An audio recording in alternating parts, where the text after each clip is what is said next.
Blowing the banks? Peter Dutton calls out Anthony Albanese for squandered government funds. In a recent parliamentary exchange, Peter Dutton, the leader of the opposition, levelled serious accusations against Prime Minister Anthony Albanese, characterising his government's fiscal policies as reckless.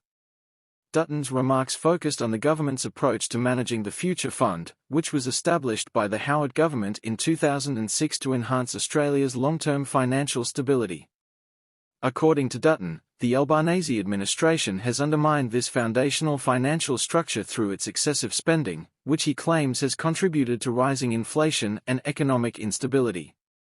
Dutton's critique highlighted a perceived shift in the government's attitude towards the Future Fund, suggesting that the Albanese government has raided the nation's nest egg. He argued that the previous bipartisan consensus respecting the fund's independence is being eroded by Labor's financial mismanagement. This, he asserted, is forcing ordinary Australians to bear the brunt of economic incompetence, with rising costs of living as a primary concern. The exchange in Parliament was charged, with Dutton pressing the Prime Minister on how Australians are suffering due to what he termed blowing the bank.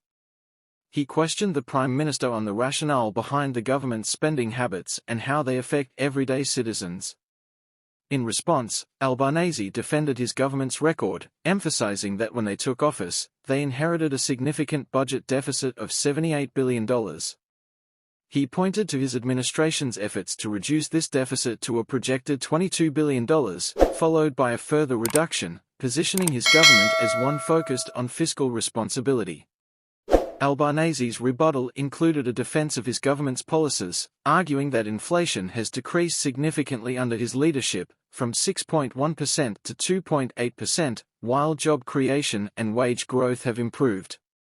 He framed these economic indicators as evidence of his government's successful management, directly contrasting Dutton's assertions of incompetence with tangible outcomes. The debate also touched on broader economic issues, including Dutton's claims about Labor's proposed policies driving up costs in various sectors. For instance, he criticised Albanese's housing initiatives, suggesting they would inflate property prices, and he expressed concern over proposed changes to energy and grocery pricing mechanisms. This back-and-forth illustrates the stark ideological divide between the two leaders, with Dutton advocating for fiscal conservatism and Albanese promoting a more interventionist approach to economic management.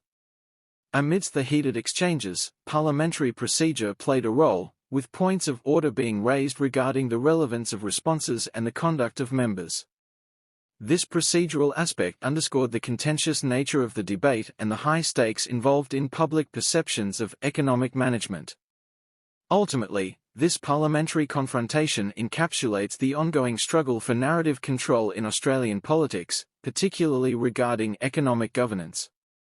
Dutton's framing of Albanese's policies as reckless serves to rally support among constituents wary of rising living costs, while Albanese's defence aims to reassure voters of his government's competence and commitment to reducing financial burdens. As Australia navigates these economic challenges, the implications of this debate will likely resonate with voters, influencing public opinion in the lead-up to future elections.